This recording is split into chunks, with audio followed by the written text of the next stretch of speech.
So we go to Wednesday. They play a video. They play a call that he had with his baby mom, and it's it's nasty. He was crying crazy, which personally, I wouldn't be in no jail cell crying, but I guess a lot of people do it. Rip Lil Folks said, is OG Bentley still alive? I don't know, honestly, because that is an interesting question. I would like to know that too, because he's not. His name is. If he's the one that pretty much called that Dexter Montgomery hit, he would be part of this trial. I'm assuming. I don't understand how he would have got around that, but let me see, because I gotta and my bad, DK, but I got to play this. I gotta play this. I gotta play this, man. Y'all gotta hear how DK and his woman is on the phone. Now this is completely different from. Remember we listened to Adrian Bean talking to Courtney Bean. Courtney Bean was his number one cheerleader. She didn't care what he was talking about. She didn't care how many petty crimes he got. She was his number one cheerleader. Erica, DK's baby mom, who was pregnant at that time, she sounded annoyed. Like beyond annoyed, honestly. And let's play that right quick. Give me a second to get it back. Let's play that right quick. Here we go. Listen to this, y'all. Up there. What, a jail? Yeah, to see what's going on. Like, bro, like, I'm gonna have my baby, bro. Like, don't do it, please. I'm sorry, but don't make me listen here, bro. You said what? Saying don't make me break down crying here, bro. I'm not trying to, but like, this is why I asked you last night, like, bro, like. Stay with you. I just stay with you. My God, I haven't touched you or nothing, and I just love you. Like, we haven't had sex or nothing. I'm not trying to. Shit happened 3-4 months ago, bro. Exactly, and then you just went to court. That's what I don't understand. Why didn't they lock you up then? Bro, they want me to tell, bro. Like, I'm not trying to laugh, DK. I promise. I'm not trying to laugh. I support you changing your life. This is funny though. Come on, man. You on the phone? Hold up. Hold on. You on the phone? Cause look, we heard more. We heard a lot of the jail call, right? So pretty much they was saying like him and her was beefing like the night before, or a couple of days before, right? They violated him for playing that. They was beefing pretty much because I guess it's her house and she kicked him out or something like that. So DK goes and like consoles and tells Dolly, Young Thug's sister, what was going on, and tell his mom, and they tell him like, oh, that girl trying to take advantage of you. She gonna kick you out on the streets by yourself. He took their advice and ran off on his girl, and then he get locked up. So that was what he was saying. I didn't get to touch you. We didn't even get to have sex. That's what he was saying. Pretty much like I left on a bad note. And DK, if you come across this, I'm not trying to laugh at you. That's just a funny clip though.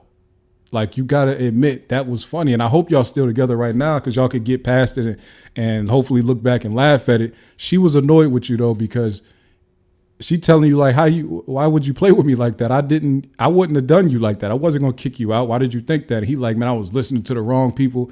That conversation wasn't about nothing. I don't even know why it was in evidence, because that conversation, I could get why some parts of it would be in evidence, but all the part about like talking about him listening to Dolly and all, like they could have took that out. That was just embarrassing for no reason. They ain't have to play that.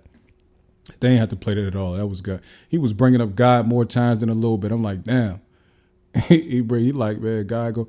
It was funny. I ain't trying to laugh at your pain, but that clip right there, just the we ain't get to have sex or nothing, that just was crazy to me. I'm sorry. Yeah. Oh yeah, he was going through withdrawals and all that. Like that just was a crazy clip. I'm sorry. It's nothing. So then they play a call, which I'm like, I said this before, and I didn't know that somebody put in the comments that Travius Stevens had like told on somebody else. I didn't know that, but Travius Stevens just completely seems like unbothered, even when locked up and all that. Like he's made a jail call to who they said it was, Quindarius Zachary. Let me see who they say he called. They said he called, I think that's what they said, Quindarius Zachary. I think that's who they said that was on the phone. And he was just talking to him. He was chopping it up, catching up on what's going on in the hood, who got locked up, who did what, who was the. And he seemed to be in good spirits. He wasn't doing no crying. He was, he was chilling. So I really don't even know why that call was played, honestly. That like they played it because Zachary told Travius Stevens he needed to talk to Lil D because Lil D bringing his name up in some investigation. Why was that played for Investigator Gaither though? I don't even understand that. And so they was acting like he was threatening, like that he was sending a hit to the guy. He said, "Talk to him for me," because they bringing up his name. They didn't say go do nothing. These dudes is all friends, and some of them been telling for years, and they all stayed friends. Like so, that's like they ain't putting hits on each other for that. So clearly. Let's see here. Now let's just jump forward to where, so pretty much there was a clip of Young Thug, like a 17-second clip of Young Thug on it was posted, I forget whose social media page reposted it. Reposted a clip of Young Thug saying some stuff that sounded like pretty much we kill snitches or whatever like that, right? And then the judge told them, y'all can't play that because there's other voices in the background. So then we found this out later, but they go up to the judge, they do one of those approach the judge things, and the judge is like, no, like don't play that because there's other people who we can't identify and we don't know what's going on for real in the background. So then I guess the judge makes his ruling, and then they come back later and Attorney Love says, no, judge, the only thing that they say in the background is yeah, there's nothing really back there for them to say, like, we should be able to play this. And then the judge listened and then changed his ruling, right? So then, scratch that. They went to, they told the jury to leave so that they can argue this thing. So then they're arguing back and forth, bringing up case law. And I'm going through this pretty quick because the highlight was Keith Adams after the fact. So they going back and forth, they bringing up cases, and the judge is making a ruling, then changing his mind when he hears about this case called Ellis and Anderson and all this other stuff. And pretty much the defense loses that argument.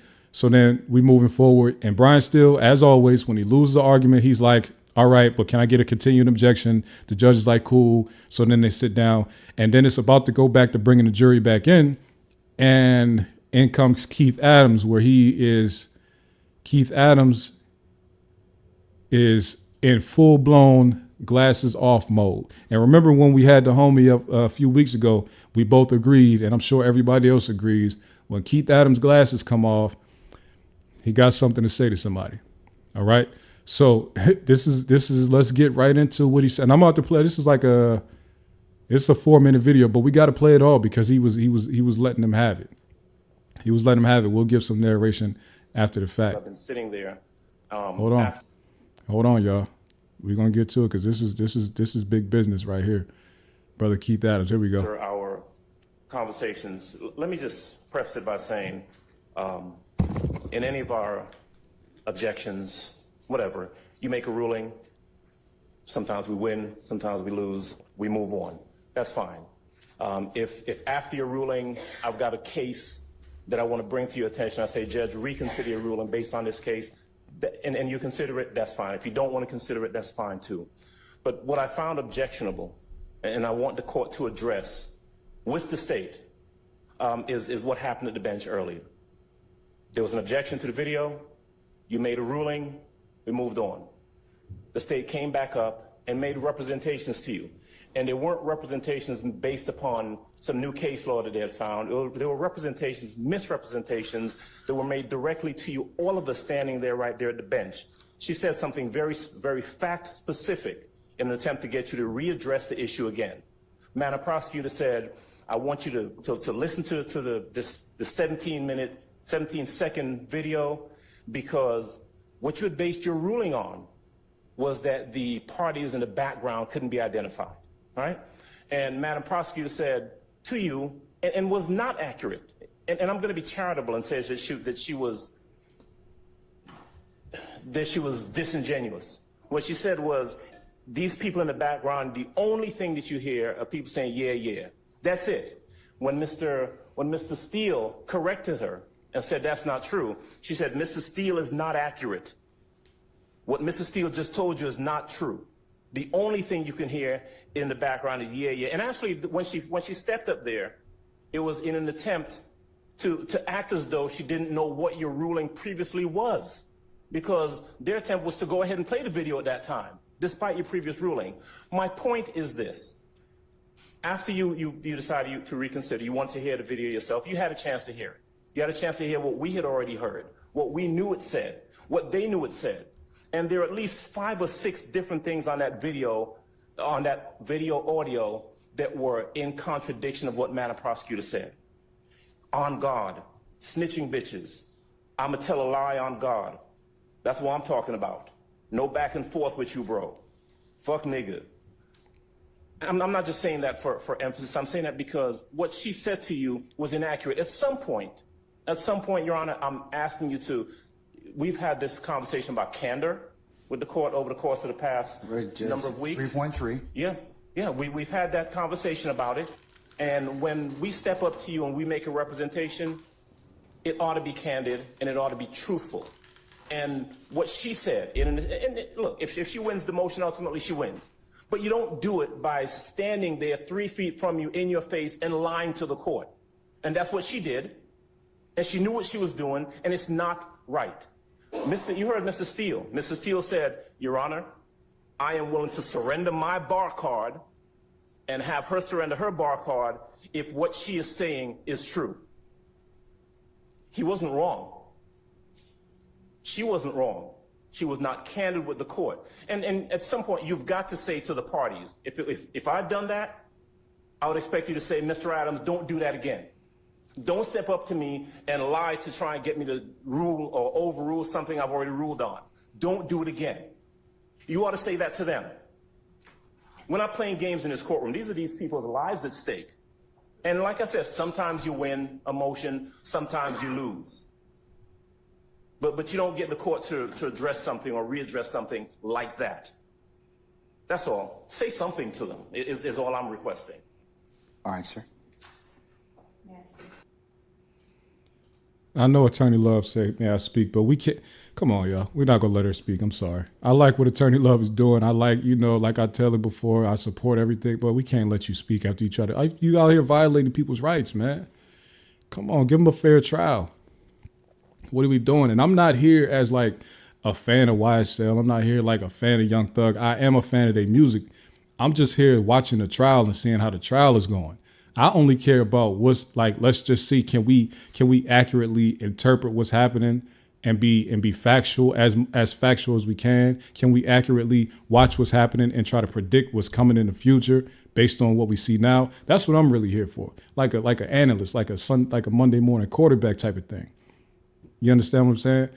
I'm just watching it to see how it turns out. I like these type of arguments and stuff like that, right? So when I say give these people a fair trial, it's not because I'm just biased about as a fan or something like that. I really think that this is getting out of hand.